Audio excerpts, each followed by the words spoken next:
बिहार के मुख्यमंत्री नीतीश कुमार इन दिनों चर्चा में हैं। पहले बीजेपी से अलग होना, फिर केंद्र में बीजेपी के खिलाफ मोर्चा खोलना। अब खबर आ रही है कि नीतीश यूपी के लोकसभा सीट से चुनाव लड़ सकते हैं। हालांकि जेडीयू की तरफ से साफ कहा गया है कि अभी लोकसभा चुनाव दूर है, लेकिन नीतीश को यूपी के 2 लोकसभा सीट से चुनाव लड़ने का निमंत्रण मिला है। नीतीश कुमार पिछले 17 सालों से बिहार में सीएम की कुर्सी पर विराजमान है। हालांकि अपने किसी भी कार्यकाल में वो विधानसभा चुनाव नहीं लड़े, लेकिन लोकसभा 2024 में वो चुनाव लड़कर अपनी दावेदारी पेश कर सकते हैं और इसकी सुगबुगाहट भी तेज हो गई है। खबर आ रही है कि नीतीश यूपी के फूलपुर और मिर्जापुर से चुनाव लड़ सकते हैं। यूपी की ये दोनों सीटें कुर्मी बहुल सीट मानी जाती है। ये नीतीश के लिए सियासी लिहाज से काफी मुफीद मानी जा रही है।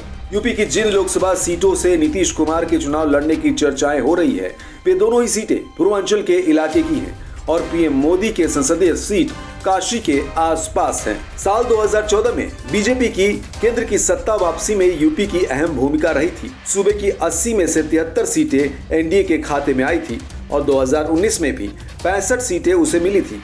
जेडीयू के ललन सिंह ने कहा है कि बीजेपी और उसके सहयोगी दलों के पास वर्तमान में 80 लोकसभा सीटों वाले उत्तर प्रदेश में 67 सीटें हैं।